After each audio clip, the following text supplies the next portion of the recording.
예, 안녕하십니까. 박 작가입니다. 이번 시간에는 꿈의 알고리즘, 예,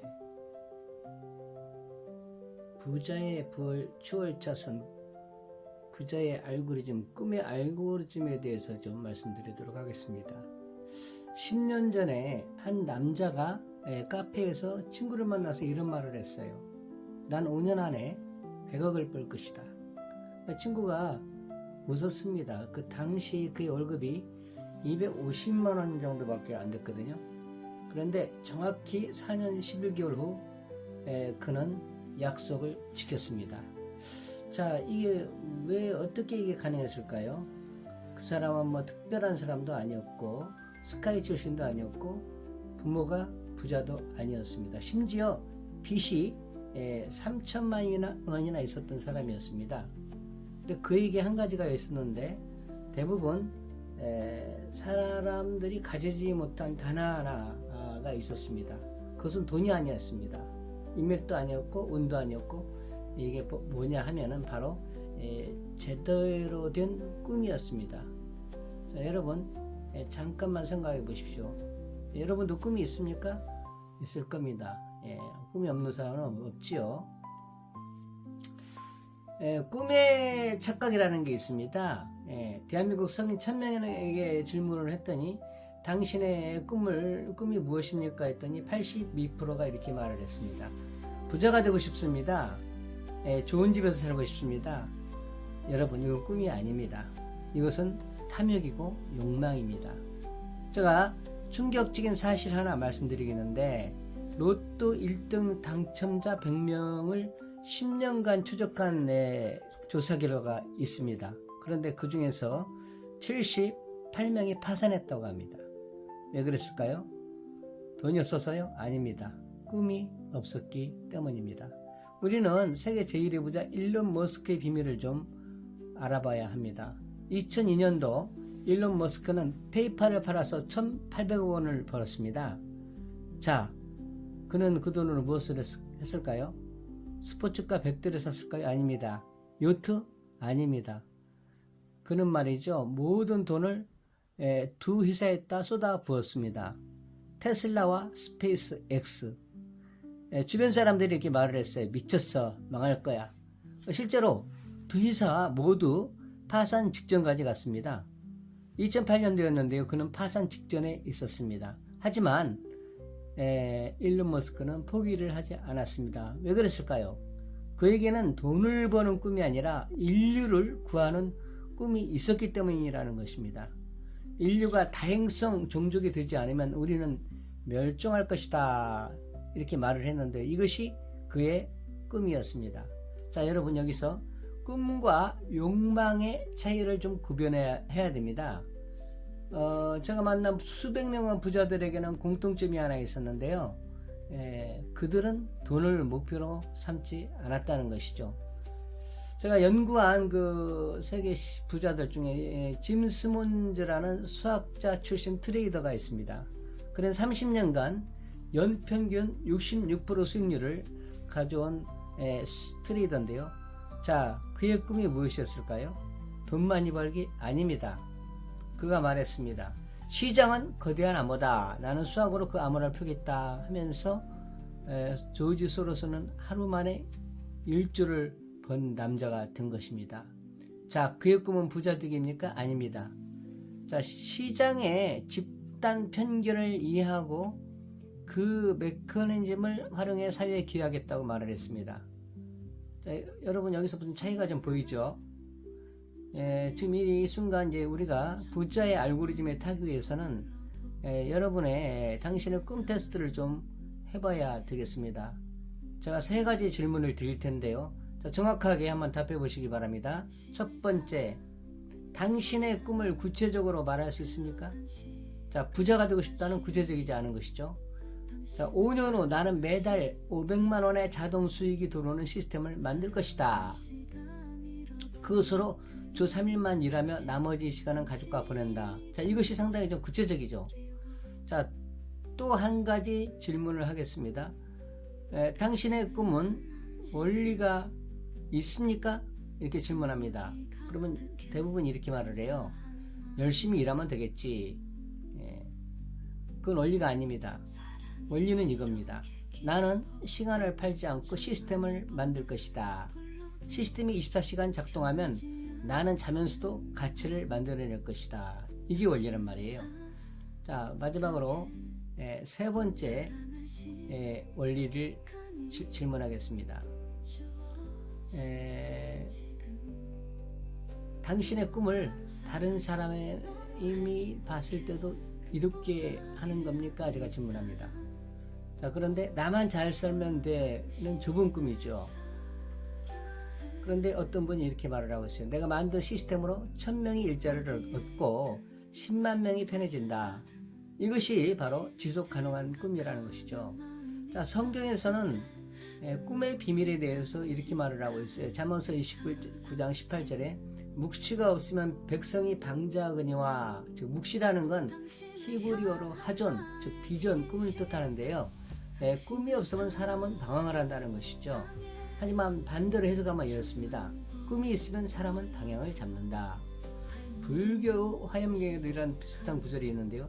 일체 유심조, 모든 것은 마음이 만든다는 것이죠. 마음속에 무엇을 그리느냐에 따라 현실이 만들어진다는 뜻입니다. 잠깐 이것은 단순한 종교 이야기로 치부하지 마시고요. 이것은 과학적으로 증명된 사실입니다. 이것을 RAS 시스템이라고 하며 뇌과학이 증명한 꿈의 힘이라는 것입니다. 여러분의 뇌에는 RAS라는 시스템이 있는데요. 이걸 망상 활성계라 합니다. 일종의 그 필터를 말하는데 여러분이 중요하다고 생각하는 것만 보여주는 필터. 예를 들어 볼까요? 임신한 친구가 있다면 갑자기 거리에 임산부가 많이 보여진다는 것이죠.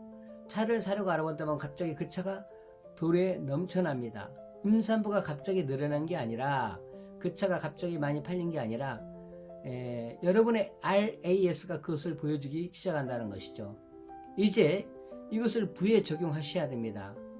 여러분의 꿈을 구체적으로 가지는 순간 여러분의 뇌는 그 꿈을 이룰 수 있는 기회를 보기 시작합니다. 다른 사람들은 지나치게 기회를 다른 사람은 지나치는 기회를 당신, 즉 여러분은 보게 됩니다. 피터 린치의 슈퍼마켓 얘기라는 애화가 있습니다. 피터 린치는 13년간 마젤란 펀드를 660배 성장시킨 전설이라 합니다. 자, 그는 어떻게 대박 주식을 찾았을까요? 그는 슈퍼마켓에서 갔습니다. 자, 일반 사람들은 장을 보죠. 우유 사고, 계란 사고, 라면 사고. 하지만 피터 린치는 좀 달랐습니다. 그는 사람들이 무엇을 사는지를 관찰했습니다. 저 제품이 선반에서 계속 피네. 저 브랜드를 사람들이 많이 집어가네. 그는 슈퍼마켓에서 던킨 도난자를 발견했고 그 주식으로 큰 돈을 벌었습니다. 자, 여러분, 같은 슈퍼마켓이 있습니다. 그런데 차이는 무엇이었을까요? 피터 린치는 꿈이 있었던 것입니다. 일상 속에서 위대한 기회를 찾는다. 그래서 그 RA에서는 작동했던 것이죠. 꿈은 3단계를 진화합니다. 제가 20년간 연구한 결과 꿈은 3단계가 있습니다. 1단계는 생존의 꿈이 있죠. 먹고 살고 싶다, 빛을 걷고 싶다. 이건 꿈이라기보다는 아주 절박한 절규죠. 하지만 시작점은 괜찮습니다. 2단계에는 성공의 꿈이 있어요. 부자가 되고 싶다, 인정받고 싶다. 대부분 사람들은 여기서 멈춥니다. 위험한 단계입니다. 왜냐하면 성공을 해도 공허하기 때문이죠. 그리고 3단계가 있는데 이게 의미 있는 꿈이죠. 내가 이룬 것으로 세상을 이롭게 하고 싶다. 이롭게 하고 싶다. 진짜 부자들은 모두 2단계에 있습니다. 워렌 버핏도 마찬가지입니다. 그들이 돈이 아까워서 그럴까요? 아닙니다. 그들의 꿈이 3단계에 있기 때문이죠. 그리고 또 놀라운 사실이 하나 있는데요. 3단계로 가야 진짜 부가 몰려옵니다. 샘 월튼의 역설을 한번 들어보시기 바랍니다. 웰마트 창업자 샘 월튼. 그는 세계 최대 유통기업을 만들었죠. 하지만 그의 꿈은 세계 최대의 기업 만들기가 아니었어요. 그의 꿈은 이것이었어요. 시골 마을 사람들도 도시 사람들처럼 저렴하게 좋은 물건을 살 수 있게 하자. 그런 돈을 목표로 삼지 않았던 것이죠. 사람들이 이롭게 하는 목적이 있었습니다. 그런데 역설적이게도 그는 세계에서 가장 부유한 가문을 만들게 되었죠. 저는 이것을 부의 역설이라고 부릅니다. 돈을 쫓으면 도망가고 가치를 쫓으면 돈이 따라옵니다. 예수님께서도 이런 말씀을 하셨죠. 너희는 먼저 그의 나라와 그의 의를 구하라. 그리하면 이 모든 것을 너에게 더하시리라. 마태복음 6장 33절이죠. 자, 그렇다면 여러분, 당신의 꿈은 왜 이루어지지 않았을까요? 대부분 사람들이 꿈을 이루지 못하는 이유는 첫째, 꿈이 막연한 것입니다. 부자가 되고 싶어. 이것은 꿈이 아닙니다. 소망입니다. 5년 후에 자산 50억, 월 배당 수익 1000만 원이 꿈입니다. 둘째, 꿈에는 기한이 없죠. 언젠가는 오지 않습니다. 자, 2028년에 12월 31일까지 해야 꿈이 작동하게 됩니다. 셋째, 꿈이 적혀 있지 않습니다. 의학자들이 발견한 사실이 있는데요. 꿈을 적으면 이룰 확률이 42% 높아진다고 합니다. 매일 아침 읽으면 78%가 높아지고요. 다른 사람에게 말하면 95%가 높아진다고 합니다. 넷째, 그리고 꿈이 너무 작습니다. 작은 꿈은 여러분을 흥분시키지 못합니다. 그 꿈만이 당신의 RAS를 깨우게 되는 거죠. 큰 꿈만이. 자, 1억짜리 꿈이 있고 100억짜리 꿈이 있어요. 제가 만난 두 사람의 얘기인데, A라는 분은 저는 5년 안에 1억을 모으는 게 꿈입니다. B씨는 저는 5년 안에 100억 매출 회사를 만드는 게 꿈이라는 것이죠. 자, 5년 후 결과는 어땠을까요? A씨는 7천만 원을 모았습니다. 목표의 70%를 달성했죠. B씨는 150억 매출로 회사를 만들었어요. 목표 150% 달성했습니다. 자, 왜 이런 일이 벌어졌겠습니까? 1억짜리의 꿈은 A씨를 조금만 움직였습니다. 월급 모으고 아껴 쓰고 적금 들고. 하지만 100억짜리 꿈은 B씨를 완전히 다른 사람으로 만들었던 것이죠. 자, 월급으로는 안 돼. 사업을 해야 돼. 팀을 만들어야 돼. 투자를 받아야 돼. 이런 큰 꿈이 큰 행동을 만들고, 큰 행동이 큰 결과를 만듭니다. 성경 에베소서 3장 10절에는요. 우리가 구하거나 생각하는 모든 것에 더 넘치도록 능히 하실 이에게, 하나님도 큰 꿈 꾸시는 자를 기뻐하십니다. 짐 시몬즈의 불가능한 꿈이 있었는데 1982년 짐 시몬즈는 44세였어요. 수학교수로 성공적인 커리어를 쌓고 있었습니다. 하지만 그는 결정했습니다. 나는 주식시장으로 수학을 전공하겠다. 주변 사람이 비웃었어요. 시장은 무작위야. 수학을 어떻게 예측을 해? 이렇게 비웃었는데, 하지만 그는 6년을 이렇게 투자를 했습니다. 수백 명의 과학자나 수학자, 물리학자를 고용했고요. 슈퍼컴퓨터를 돌렸습니다. 1988년 그는 메달리온 펀드를 출범시켰고요. 그 30년간 연평균 66%의 수익률을 갖게 되었죠. 자, 1억을 투자했다면 30년 후 444조가 되는 엄청난 거액을 가지게 될 수 있는 수치죠. 불가능한 꿈이었죠. 하지만 그는 이뤘습니다. 왜? 꿈은 구체적이었고 원리가 있었고 포기하지 않았기 때문입니다. 자, 이제 여러분의 꿈을 설계하는 5가지 질문을 제가 드릴 텐데요. 지금 당장 종이를 꺼내 주시기 바랍니다.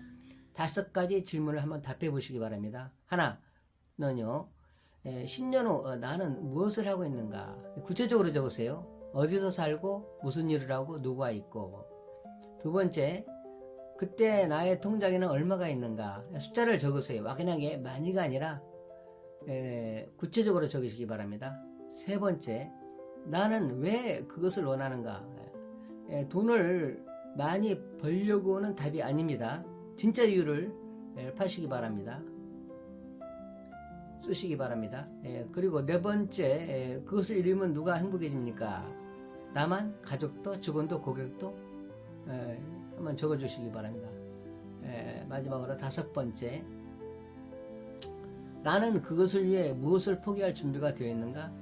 TV 시청, 술, 게으름, 구체적으로 적으세요. 이 5가지를 대답할 수 있다면 여러분의 꿈, 당신의 꿈은 80% 완성됐다고 볼 수 있습니다. 자, 꿈도 알고리즘이 있습니다. 제가 45년 연구 끝에 발견한 꿈의 공식인데요. 진짜 꿈은 구체성 곱하기 원리 곱하기 이타성 곱하기 기한 곱하기 행동이라고 하는데요. 이 구체성이라는 건 부자가 아니라 자산 50억을 목표로 한다는 것이죠. 원리는 열심히가 아니라 시스템을 구축하는 것이고요. 이타성은 나만이 아니라 우리 모두. 기한은 언젠가가 아니라 2028년 12월 30일 이렇게 구체적으로 정해야 됩니다. 생각만이 한 것이 아니라 오늘 그 첫걸음 이 5가지 중 하나라도 빠지면 꿈은 작동하지 않죠. 자, 하지만 이 5가지가 모두 갖춰지면 꿈은 자동적으로 이루어지기 시작합니다. 마치 알고리즘처럼요. 자, 이제 마지막 질문 하나 드리고 마치겠는데요. 자, 여러분, 당신은 지금 여러분은 어느 차선에 달리고 있습니까? 일반 차선을 달리고 있습니까? 30년 일하고 월급 모으고 퇴근 후 은퇴 후 근근히 살아간다. 부의 차선에 들어갔습니까? 꿈을 설계하고 시스템을 만들고 자손에게 물려줄 자산을 남긴다. 자, 선택은 당신의 몫입니다. 하지만 기억하시기 바라요. 선택하지 않는 것도 선택입니다. 그리고 그 선택의 결과는 10년 후 당신이 책임져야 합니다. 잠언 13장 12절입니다. 소망이 덜이 이루어지면 그것이 마음을 상하게 하거니와 소원이 이루어지면 곧 생명나무니라. 당신의 소망이 10년 후에도 소망으로만 남아있을 겁니까? 아니면 지금 바로 꿈으로 바꾸겠습니까? 마치겠습니다. 오늘 이 영상을 보신 분, 지금 이 순간 당신의 인생의 전환점이 될 수 있습니다. 종이하고 한 장과 펜 하나만 있으면 됩니다. 이제 지금 당장 꿈을 적으시기 바랍니다. 구체적으로 원리 있게 이타적으로 기한을 정해서 그리고 내일부터 한 걸음씩 걸어 나가는 것입니다. 1년 후 여러분 당신은 참으로 깜짝 놀라실 것입니다. 얼마나 멀리 왔는지. 다음 영상에서는 꿈 다음의 키워드에 대해서 여러 가지에 대해서 말씀드리겠는데요. 적은 것을 큰 것으로 움직이는 비밀. 이것이 중요한 그 키워드입니다. 자, 구독과 좋아요 부탁드리고요. 여러분의 부의 여정을 응원합니다. 아울러서 제 블로그를 고정 댓글에 링크를 걸어놨으니 고정 댓글을 링크를 들어가시면은 블로그에 제 글이 있고요. 여러 가지 자료가 있을 것입니다. 많이 들어와서 봐주시고요. 구독과 좋아요 반드시 좀 부탁드리고 저희가 회원을 좀 모집하려고 합니다. 카페와 단톡방을 만들 것이고요. 이거에 대한 자료를 올려놓을 것입니다. 그리고 팟캐스트를 오디오 강의를 제가 만들어서 올릴 것입니다. 블로그에 들어가시면 보실 수 있으니 많이 참여해 주시기 바랍니다. 또 뵙겠습니다. 감사합니다.